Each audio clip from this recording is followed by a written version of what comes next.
Good morning and happy St. Patrick's Day from Words of Wisdom, Moments of Meditation.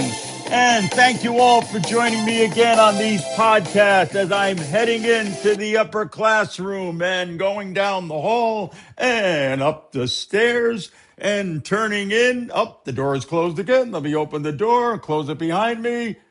And good morning, everyone. Wow, we got a green room today.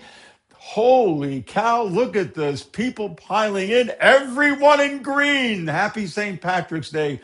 We are recording the podcast on March the 17th. So by the time this goes out into the airwaves, it'll be past the 17th, but happy St. Patrick's Day. And wow, look what George did on all the windows facing the street down below, all shamrocks you have on there, and fabulous. And we've got some shamrocks around the room and some green hats hanging. Thank you, George, for such a wonderful job for doing that. So thank you again for inviting me into your home and your devices and your phones and iPads and whatever you're listening to us on. And I thank you. I'm very humbled that you choose to listen to these. Let's get right into introducing our cast. And we're going to start just to say hi to Stan. Stan, the coffee man, will be over to you in a little bit.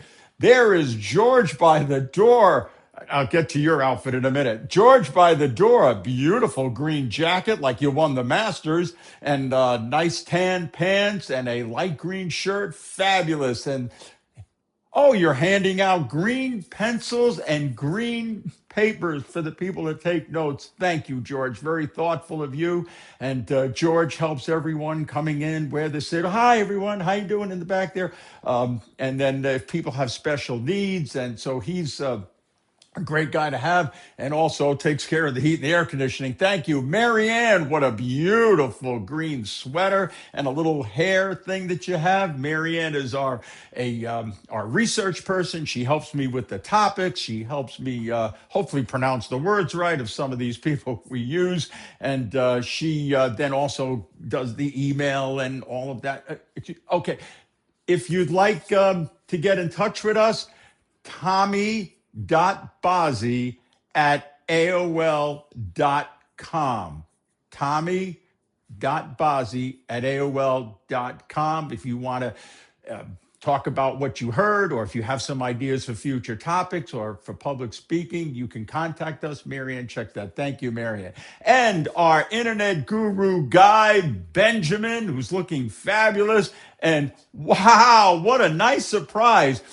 Those of you who listen, we always say the big screens in the back have blue background with white lettering, makes it easier to read. Well, our Benjamin there, Benjamin O'Reilly, he did them in green background with white lettering for the St. Patrick celebration. So very clever, very creative. Thank you, Benjamin. He also handles the stuff that you see on Facebook when this all gets put out in public. So thank you.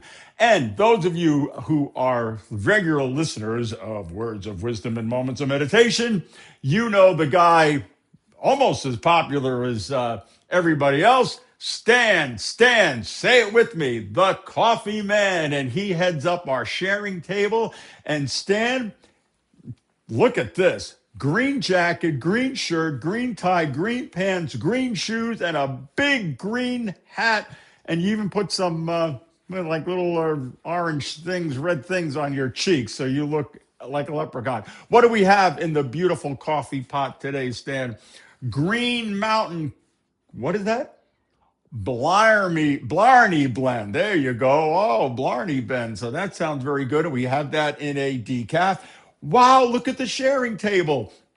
We've got cupcakes with green frosting. We even have green bagels. I know some of you are like, what? But back when I lived in the southern end of the state, there was a bakery that did green bagels. And then what else do we have over here, Stan? Oh, we have yogurt. We even have green Jello. Oh, holy cow. Hey, everyone, please stay around. Hi. Please stay around after the podcast to talk and enjoy the dessert table, the sharing table. You can go up at any time.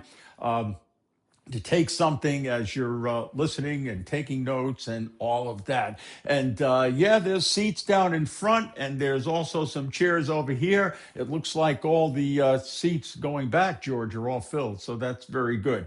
So we are ready to begin our podcast. We handled all the housekeeping things. And today's topic is friendship. And this is an exciting topic for me, some light fare, I thought, for everyone. We've been doing some heavy topics over the last couple of weeks. And friendship is something that means very, very much to me. And 11 years ago, when I found myself in a world that I never thought I would be in, after my late wife died from lung cancer, God made a big hole, and then he began to fill it with people who I really never knew before. And they came into my life, and they came into my life, and they came into my life. I even had friends when I was involved in the Foundation Fighting Blindness. They came back into my life after 30 years. So God kept filling that void with people. And it's been an amazing journey. And we're going to talk all about that. So let's get over to our format. All right. So the format today says this: we are going to examine friendship. Now, a lot of times we say we're going to explore a topic, but I believe, and Marianne and I agree, that friendship, we want to examine it. Why? Because we want to cultivate the friendships that are coming our way, that God is bringing into our life. We also want to retain the friendships that we have, because we see them as a gift. Friendship is a gift. I think most of you would agree with that. So we're going to examine friendship. We're going to also look at how friendships could be trying at times. Little hush over the classroom there. Friendships can be trying at times. And in these days, I think friendships are under a lot of strain. And this program is not a political program. Like I say, use the Amazon approach. You hear something you like, boop, put it in the cart. If there's something you don't like, leave it on the website. But our friendships today are strained. Would all of you at least agree with me on that? And everyone in the back is nodding. Okay. And so I think now more than ever, a program like this, a topic like this, will be helpful.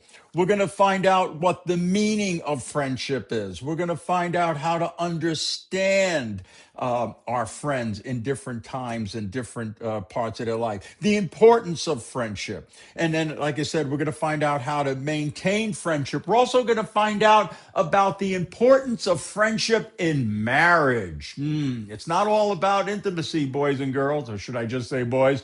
Friendship. Okay, friendship in marriage is very key. That's going to come up in the podcast too. And then honesty. Okay, honesty in friendship. Okay, that is the key. We're going to examine that.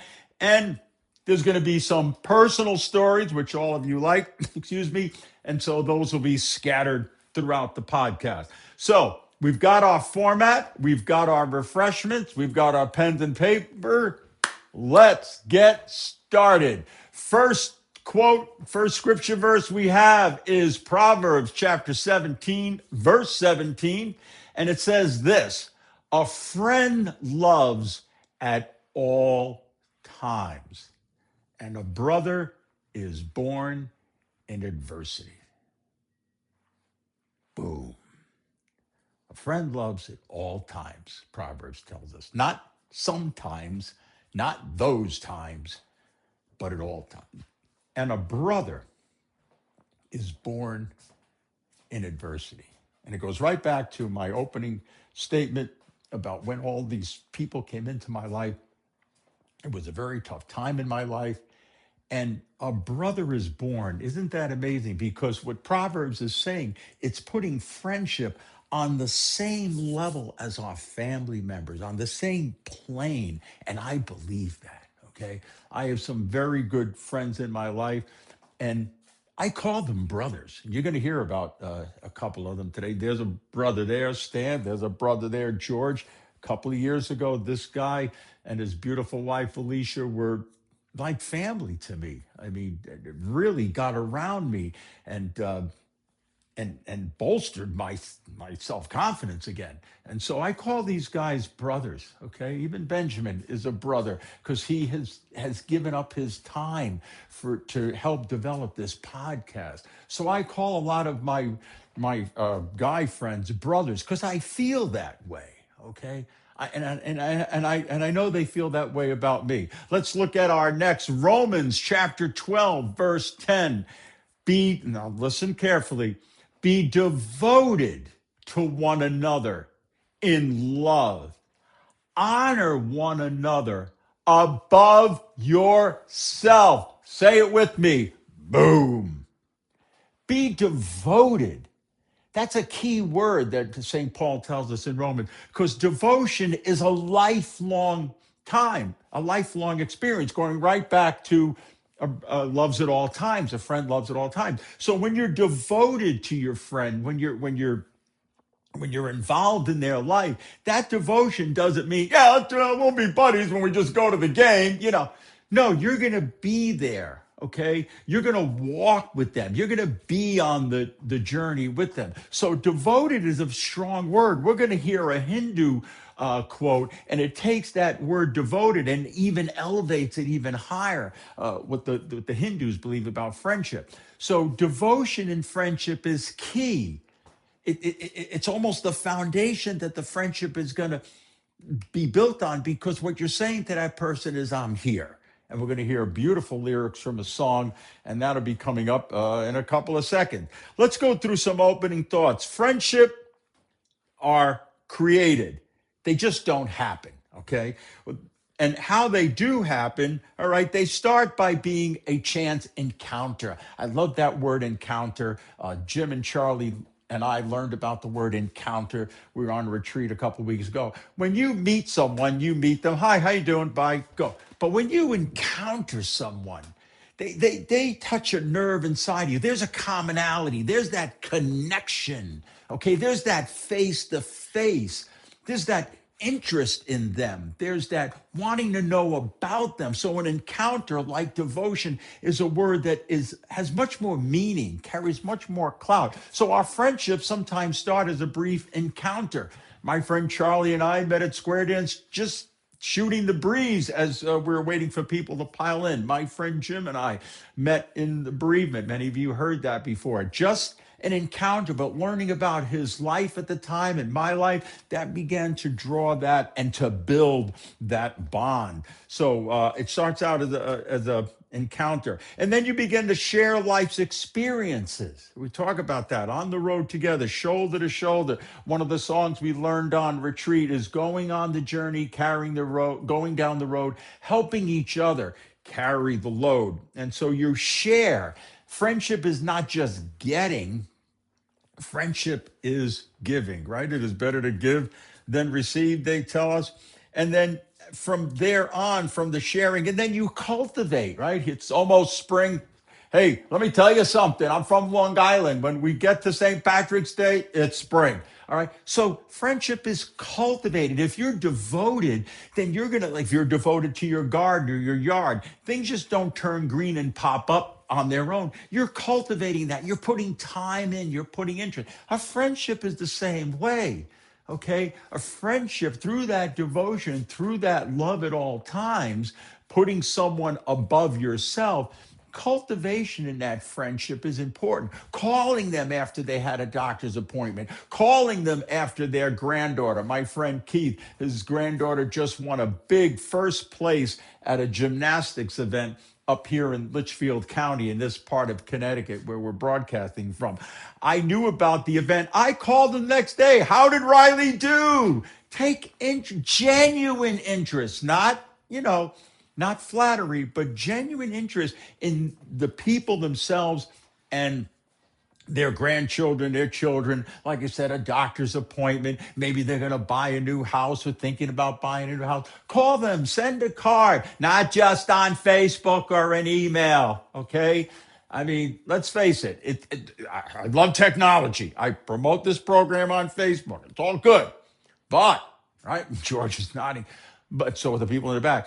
But beyond Facebook and emails, that encounter, right? We heard on retreat how Jesus encountered the woman at the well. He met her face to face. So you need to get in front of your friends. I keep mentioning Charlie, Jim, and I went on retreat. Yeah, we talk on the phone and we send text messages, sure. But it was nice to spend 3 days together, right? Like back in the 70s, 3 guys in high school together, laughing, eating, sharing a meal with each other. So if you have a friend, that cultivation, go grab him for a coffee, right? Go have lunch, all right? Invite him to dinner, have him come to your house. But that cultivation is so, so, so important. And here's a great quote, and I don't know where I heard it. Maybe I made it up. If you want a friend, just what we've been saying for the last 10 minutes, be a friend. It's that simple. You want money, you got to put money in the bank, right? So you want a garden, you got to plant the garden. You got to cultivate it. We just said that. So you want a friend, you got to be a friend. Here's a great book, and it's by E.B. White. Oh, the lady's nodding in the back, but Charlotte's Web. Very good. It's the author of Charlotte's Web. Boy, we got a sharp class today, George. We got a sharp class. E.B. White wrote Charlotte's Web and in October of 1952. And I can't believe that book is 74 years old. I think we all read that in high school. But this comes from Wilbur, who was the pig, and Charlotte was the spider.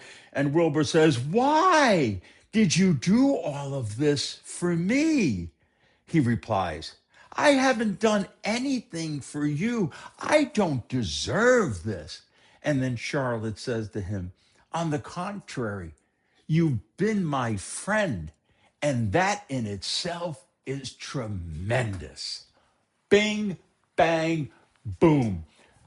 Right there between Wilbur and Charlotte, we see the dynamics of friendship. And I talked about this with my friend Barbara. How many times do we feel, oh, I don't deserve the gift you gave me. I don't deserve the ride. I haven't done anything for you. Friendship is not a spreadsheet. It's not a spreadsheet. We say, check this, check this. Oh, okay. I can have you over for dinner. Okay. No, it's not a spreadsheet. Just like Charlotte said, you've been my friend. That in itself is tremendous. Okay, the people over here are nodding and writing as fast as they can. That is tremendous. Too many times in friendship, we think we got to ante up, right? We gotta do the same thing they did. No, when an opportunity comes, a situation comes, you fill that void. I talked about that earlier, right? You don't have to make it up. When something comes, be there, show up, but don't feel bad that maybe you didn't do as much as the person did for you. Friendship is not a spreadsheet. Here's some other facts about friendship. Friendship is beautiful. Everyone agrees with that. Friendship is messy. How many of us have been friends of a couple? The couple breaks up, whether married or going steady or whatever the case is. Now, whose side are you on? His or hers? Or his, whatever the type of relationship it is. But whose side are you on? So friendships can become messy. So how do we discern through that? How do we stay friends without alienating everyone? How do we not pick sides? It's hard in those situations. It's easy on paper, right?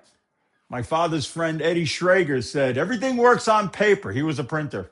But then you got to put it into real life, okay? So friendships can be messy. We have to discern that. Friendships can be challenging. We talked about that at the opening. And again, it's not a political show, but politics today are challenging our friendship. One of the saddest things I hear, and I know all of you hear it, people have been friends for years, 50 years or more. Now they're not talking to each other. I'm not talking to you. I'm not talking to you. This country was founded on religious and political freedom to vote and worship. That's why we had the Revolutionary War. Please don't abandon friends because they have a different opinion. My father and a lot of your fathers and grandfathers walked through rice paddies and deserts and war-torn Europe so that we have the opportunity in this country to do podcasts like this and say things without being annihilated. So friendships can be challenging when it comes into things we believe in, even religion. And sometimes that can create a barrier. And again, I'm going to talk about this Hindu quote, which is very powerful about that. So friendships can be challenging. And we want to, how do we discern that? We have to find that people have a right to their own opinion, that we have to respect their opinion, and that they hopefully would respect the opinion that we have. That goes right back to a friend at all times, loves at all times, and being devoted, and think of others more than yourself. Bing, boom, bang. Right back to our opening scripture verses. Right? So they could be challenging. And friendships can also be difficult. Okay? Sometimes you've been hurt by someone. Now, let me just pause.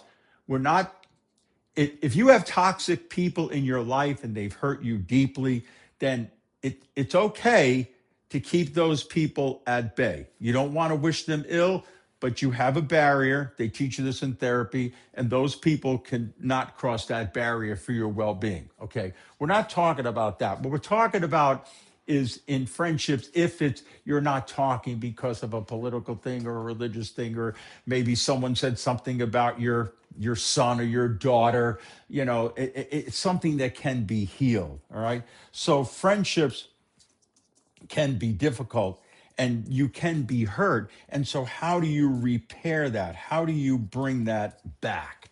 All right.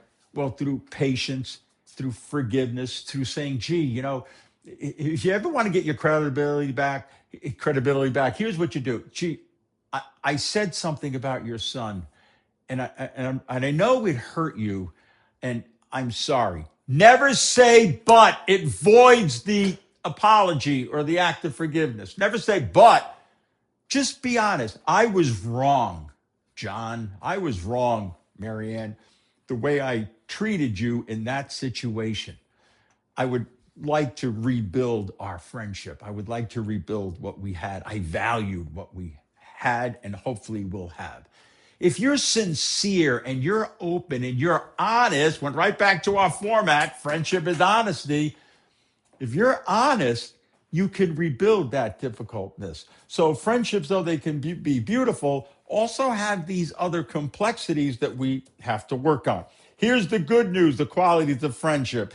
Friendships, all right, encouraged to the highest potential. That it says that in Thessalonians chapter 5, verse 11. Friendship can have forgiveness, can heal broken parts. But like I said a couple of minutes ago, you've got to bring that friendship and that forgiveness with sincerity. You've got to bring that friendship with an open heart, that you will not say things that you might have said before.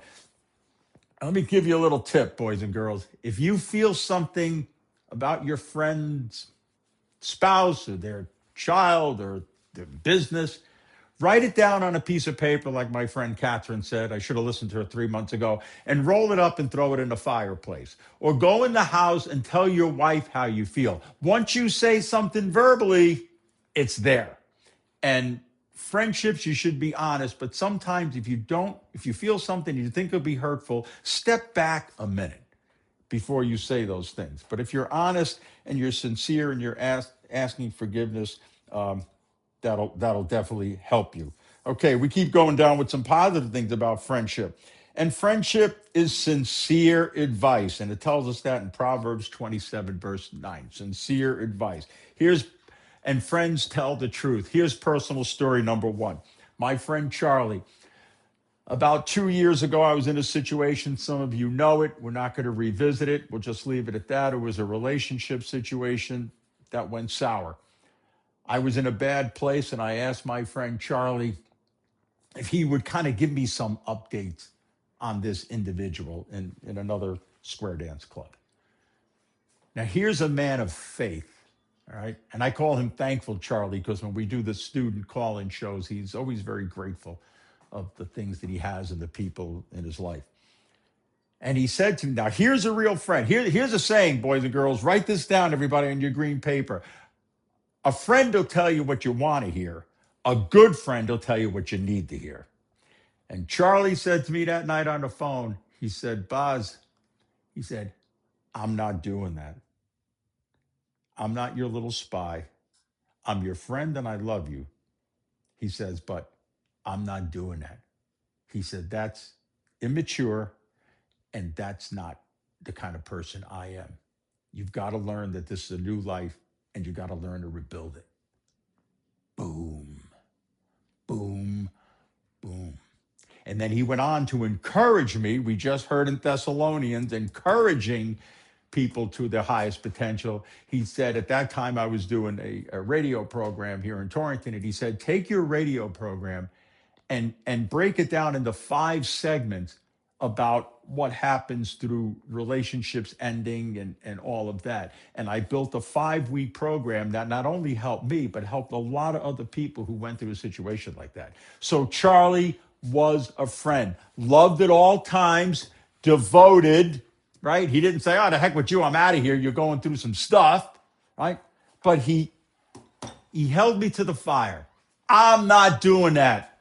He stood up for what he believed in. See, in a real good friendship, and we're going to hear a great quote from Jim Morrison, in a real good friendship, you can do that. You're not afraid of losing the other person. And that day he said that to me, I actually looked at him as even more of a brother in adversity. A brother was born through adversity. Let's see what Aristotle says. Aristotle says this: wishing to be a friend is quick work, but friendship is a slow ripening of the fruit. Is a slow ripening of the fruit. Okay, friendship, devoted, loving at all times, telling the truth, cultivating, just not happening. So Aristotle really shows light on what we've been talking about, a slow ripening of the fruit, right? A lot of you are gardeners in the room. We're into spring, as I just said. It takes time to see that fruit grow. You know, when you grow bamboo, you put bamboo in the ground. For 5 years, you water that spot. Nothing comes up, zero, just dirt. And then after 5 years, boom, the bamboo sprouts up almost 100 feet tall and gets as strong as it possibly can be. That's why they make furniture out of it. And that's what Aristotle is talking, a slow friendship. That friendship that Charlie and I have, that Jim and I have, George, Stan, Benjamin, this just didn't happen overnight. Sometimes those guys must have felt like I was that, they were putting water on me, right, George? And going, when is this thing going to sprout? But I learned through their example, their faith in me, their empowering me, as it says in Thessalonians, believing in me, that it caused me to grow and be better, and then to be better for them, a better friend to them. And I pray that I'm always in their corner. Remember that guy? I'm in your corner, Mike Boguslawski. I'm in their corner when they really need me. Here's a beautiful song. You all know it. Carole King. She won 4 Grammys for this album in 1972. Best song, best record, best album. The song is called You Got a Friend. I pulled out some verses, and let me read these, and then we'll tie it into more of the talk as we keep moving along. Close your eyes and think of me, for soon I will be there. Call out my name and I'll come running.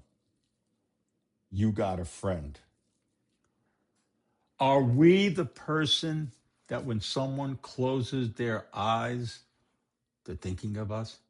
Are we the person that when they call out our name, we come running? You want a friend? Be a friend. Love at all times. Are we the friend that says, soon I will be there? If you break down Carole King's lyrics, it says, close your eyes and think of me. We want to be that person, but it says, soon I will be there. Soon. Not, I'll catch you next week, right? Like Charlie was. He was there. That night I talked to him on the phone for 3 hours. I'm sure he had other things to do, right? But soon he was there, all right?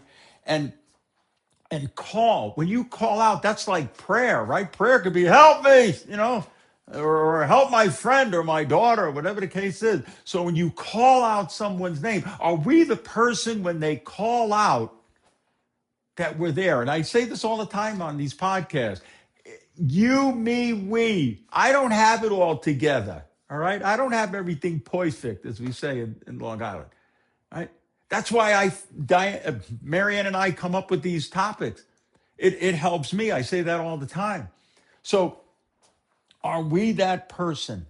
That's what we want to work towards. That's what we want to discern. How am I to my friend? How am I to the people around me? When they call out my name, I can be there. And even if you're at a distance, I have a friend, Catherine. She doesn't live in Connecticut for a couple of months. But when I call her, she picks up the phone, or she'll say, if I send her a text, just give me 10 minutes, or I'm at exercise class. I will call you as soon as I get back. And she does. Jesus says, let your yeses be yes and your noes be noes. If you say to someone, I'm going to call you back, I'm going to be there, I'll come over, have coffee with you, then do it. That's friendship. That's the togetherness. That's the bond. That's what this song is all about. Here's the true depth of friendship. Here's some deep things here we're going to talk about. Isabella Allende, she says this: true friendship resists time, resists distance, and resists silence. Have we been silent to some of our friends? Have we become fringe friends because of things that they believe in or have faith in? Or are we in the center of the pie, so to speak? Are we distancing ourselves, saying we're too busy? Oh, work has been getting in the way. Oh, I've been, starting a new project. Those kinds of verses, those kind of lines are not, I'll come running soon, close your eyes and think of me. So when we examine friendship, are we at the fringe? True friendship resists silence. So when that silence ends, that shouldn't have been in the first place in a true friendship. So are we saying we're friends and doing something else? Think about that. Let that sit there for a little bit. We look further down. I've been talking about this Hindu teaching. Everyone put your pencils down, because I want you to get this, because it's going to lead into a Christian quote as we're getting close to coming to the end of the podcast.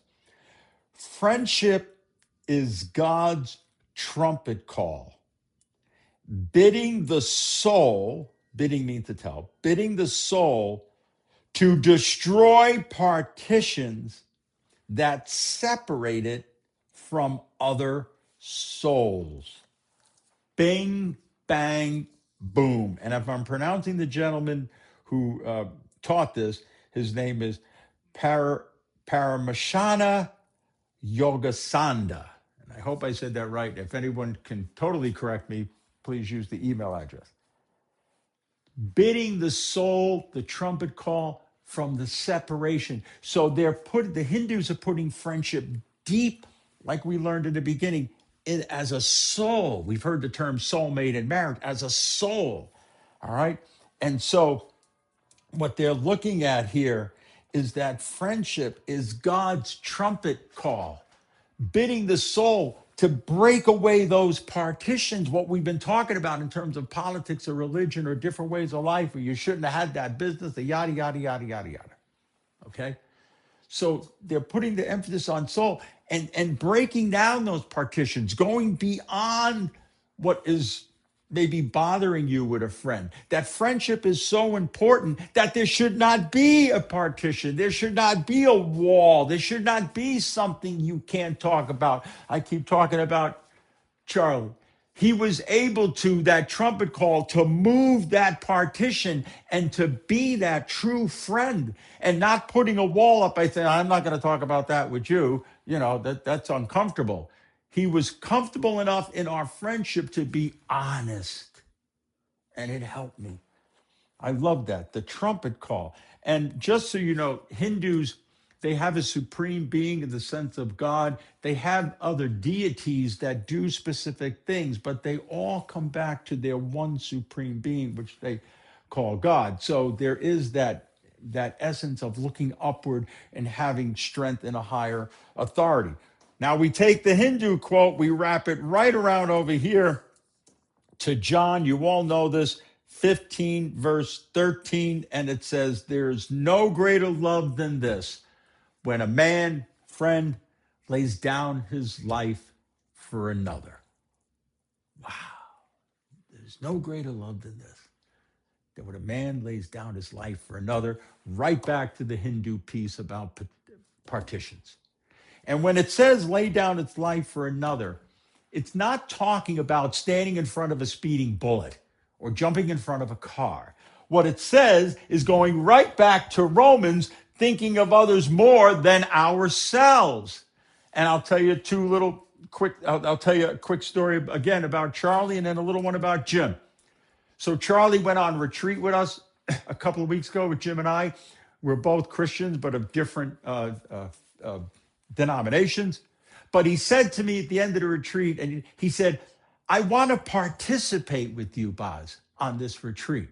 Okay? Even though some of the practices that we did on retreat are not the kind of practices that he uses. We love the same God, but we worship differently. But because I invited him, rather than sit there with arms folded and said, "I'm doing you a favor," he participated in the entire weekend. That's what we mean by putting one's life for another. He didn't put his faith away, but he put himself aside a little bit to be that friend, to walk the journey with Jim and I through the retreat, which was called Pilgrims of Hope, right? We talked about hope in the first podcast. And so he walked that journey with us and was part of us, even though some of the practices were not things that the way his denomination worships. That's what that means about laying down one's life for another. My friend Jim, the other day, we were having coffee at the donut station, Diana's favorite place in Torrington. And Jim noted, I didn't notice my vision. Jim noticed, some of you who are listening knew I'm visually impaired. So Jim noticed there was an old man outside who dropped his cane and he couldn't find it. And he was, I don't know, maybe late 80s. And so Jim looked a couple of times and he got up from the nice warm donut coffee shop we're in, went out there, helped the man, got the cane for the gentleman, put it in his hand, helped him get to his car, got him in his car, made sure he was okay. Jim said to the guy, "It's not easy as we get older, is it?" What Jim did is he made a friend. He had an encounter with someone that he didn't know. Now, he didn't make the friendship in the sense of long term, but a brother was born through adversity because he saw someone that more than himself, and he went out and helped a total stranger, made that encounter, that face to face, and made a friend. That's exactly what St. John is talking about in chapter 15, verse 13, about laying down one's life, laying down your comfortable zone, laying down where you're cozy, putting away for a little bit exactly the mechanical things the way you do it. All right? And putting those things on the side a little bit to make room in your heart for your friend. There is no greater love than this, than when a man or a woman lays down their life, their interests, their specific things that they love for the benefit of someone else. That's what friendship, devoted, that's when we say in our format, the meaning of friendship. I think St. John holds the meaning of friendship. Jim Morrison, the great lead singer for the group The Doors, I don't think I need to tell anybody that, says this: a friend is someone who gives you total freedom to be yourself. St. Paul and Jim Morrison are saying the same thing. The freedom to be yourself. That's what a friend is letting you be how you worship, letting you be the way you vote, letting you create maybe the kind of movies you like to go see, and the clothes you like to wear, accepting you for who you are, empowering you to be more, as it says in Thessalonians, devoted to you, but at the same time, that freedom that, yes, Stan, you accept me for who I am. I accept you for who you are. George, we empower and we help friends grow, but I don't try to, I come over here to George, I don't try to twist him into someone that I think he should be. Are we what Jim Morrison says? Are we that person that gives our friends the freedom and love them who they are and help them grow? Are we trying to twist and turn them into what we want? Are we getting rid of those partitions? Are we soon? We will be there. Marriage. Here's a great thing. And it is a great thing. I'm up to 6 months already. She's still here. All kidding aside, Frederick Nietzsche says this: it is not the lack of love, but the lack of friendship that makes unhappy marriages. Bing, bang, boom. It's not the lack of love, but it's the lack of friendship. Some of the marriages that I really admire, like George, Jim, my brother, Stephen, and many others, when I look at their marriages, the core that I see is the friendship. It starts there, and mine included. We started as friends. We're there for each other through thick or thin, but it's a friendship, okay? That is what's lacking, he says, in most marriages, is that they're coexisting. And let me give you guys a tip. Excuse me. The intimacy grows from the friendship. There can't be intimacy if you don't have what we've been talking about all morning, about that devotion, about putting yourself aside for your wife or your husband. That friendship is the seed. Out of that seed grows the beauty of intimacy. But there will be no intimacy if you don't have that someone you can talk to, someone that'll listen to you when you're at your worst, someone that'll believe in you when you're at your worst, and someone that'll celebrate when you're at your best. Okay? Henry Ford says, my best friends help me be the best. Okay? So it's not always negative, but in that marriage, close your eyes and think of me. As husband and wife, when our spouse close their eyes, do they think of us, or they say, you know what, he or she doesn't understand me, I'm going to go talk to somebody else? Do you come running? If anything happened to my wife, even I don't drive, if I had to get down to Cheshire somehow, some way, I would be there. Nothing would prevent me from being at her side if she needed me. And here's another marriage tip with friendship. David Tyson says this, a little different than our other silence earlier.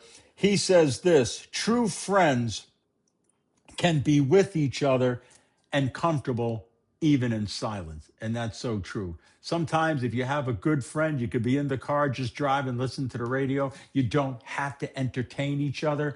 And the same thing in a marriage. And my Aunt Margie, may she rest in peace, she said, if you can't sit in a room and watch TV with your spouse without always having to talk, something's lacking. You're trying to fill in maybe, and something I have to work on. But if you could be in a room with someone and be totally comfortable in silence in a marriage and just watching, or maybe she's knitting and you're reading something, but you're happy to be in that essence of the two of you together, that's key to a good marriage.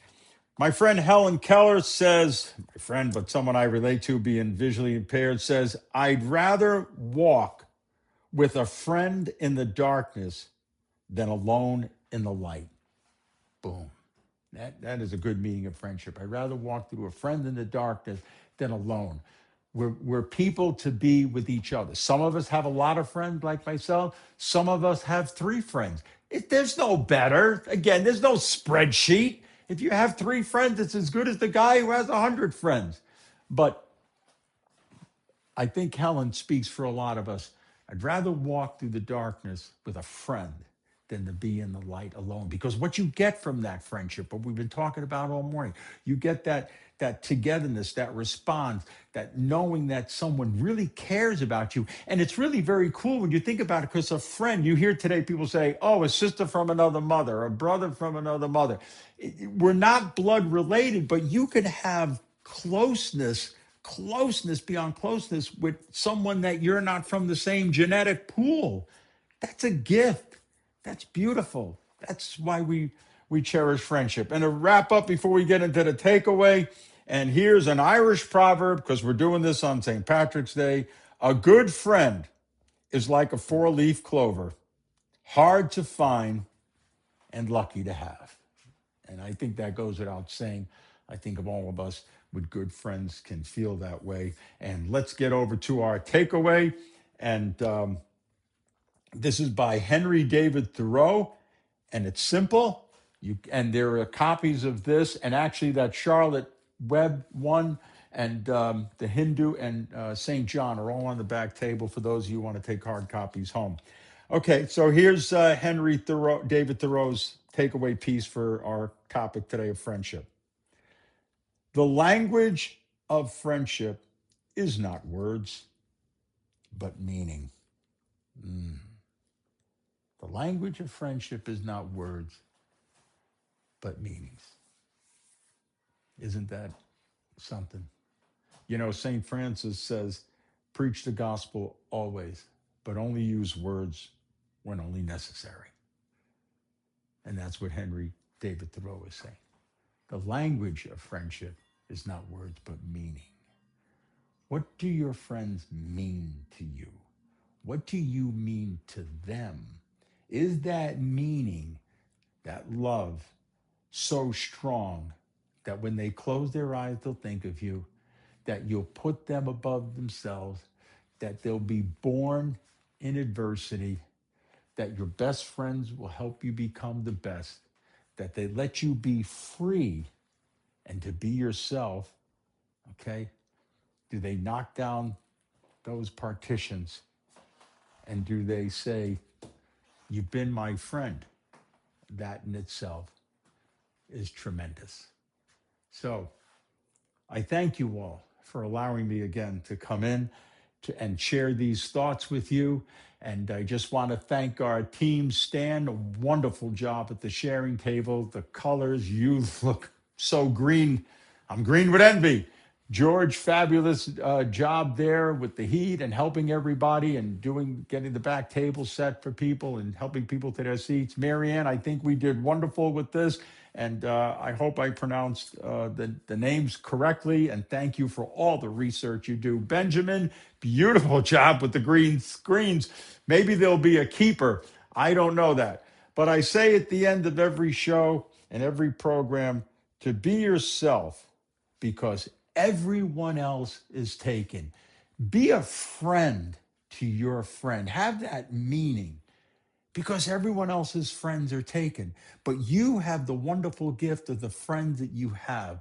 Love them, honor them more than yourself, and enjoy the journey as I do with my friends together. All right, Benjamin, spin the vinyl. Thank you for being a friend. Travel down a road and back again. Your heart is true, you're a pal and a confidant. I'm not ashamed to say, I hope it always will stay this way. My hat is off, won't you stand up and take a bow?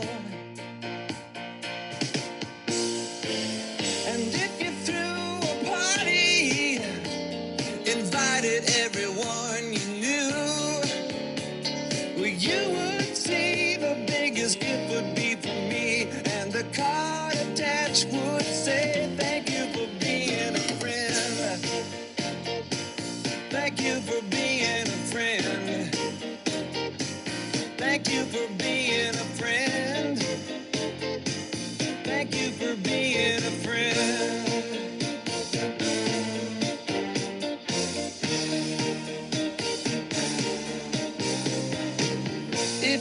car you lack. I'd surely buy you a Cadillac. Whatever you need, any time of the day or night. I'm not ashamed to say, I hope it always will stay this way. My hat is off, won't you stand up and take a bow? And when we both get older, with walking canes and hair of gray, have no fear, even though it's hard to hear. I will stand here close and say thank you for being a friend. I wanna thank you. Thank you for being a friend. I wanna thank you. Thank you for being a friend. I wanna thank you. Thank you for being a friend. I wanna thank you. Let me tell you about a friend. I wanna thank you. Thank you for being a friend. I wanna thank you. Thank you for being a friend. I wanna thank you. Thank you for being a friend. And when we die and float away into the night, the Milky Way, you'll hear me call as we ascend. I'll say your name, then once again, thank you for being a